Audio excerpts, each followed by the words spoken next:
இன்றைய நாளுக்கான டிவோஷன் அன்பே பெரியது. 1 கொரிந்தியர் 13:2. ஒரு கிராமத்துல ஒரு பெண் தனது வீட்டின் முன் 3 முதியவர்கள் அமர்ந்திருக்கிறத பார்க்கிறா. அவர்கள் நீண்ட நேரமா அங்கேயே உட்கார்ந்திருக்காங்க.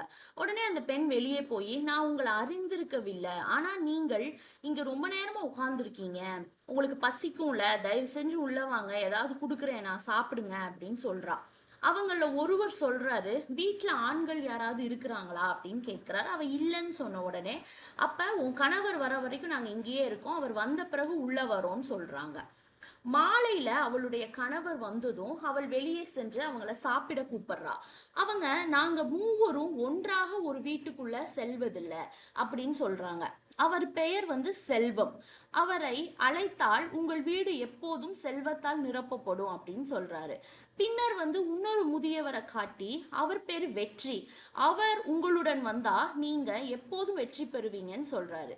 பின்னர் மூன்றாவது இருக்கிறவர் பேரு அன்பு, அவர் உங்களுடன் வந்தா உங்க வீடு எப்போதும் அன்பால் இருக்கும் அப்படின்னு சொல்றாரு.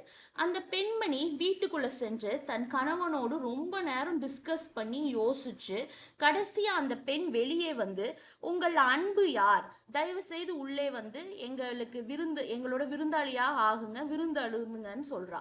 அன்பு எழுந்து வீட்டை நோக்கி நடக்க தொடங்கினார்.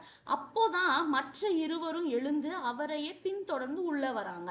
உடனே அந்த பெண் கேட்கிறா, நீங்க மூவரும் ஒன்றாக வர முடியாதுன்னு சொன்னீங்கல்ல, இப்ப 3 பேரும் வரீங்களேன்னு கேட்டதுக்கு அவங்க சொல்றாங்க, நீங்கள் செல்வம் இல்லைன்னா வெற்றியை அழைத்திருந்தா மற்ற இருவரும் வெளியே இருந்திருப்பாங்க, ஆனா நீங்க அன்பை அழைச்சதுனால அவர் எங்கு சென்றாலும் நாங்களும் அவரை பின்தொடருவோம் அப்படின்னு சொல்றாங்க. அன்பு இருக்கும் இடமெல்லாம் செல்வமும் வெற்றியும் இருக்கும் அப்படின்னு சொல்றாரு. ஒருவேளை நம்மளுடைய வீட்டுல இந்த 3 முதியவர்களும் இருந்திருந்தா நம்ம யாரை அழைச்சிருப்போம்? முதலாவது செல்வம், இரண்டாவது வெற்றி, மூன்றாவது அன்பு, அப்படிதானே? வெற்றி பெற வேண்டும், செல்வம் ஈட்ட வேண்டும் அப்படிங்கிற தீவிரமான பேஷன் நமக்கு இந்த நாட்கள்ல இருக்கு.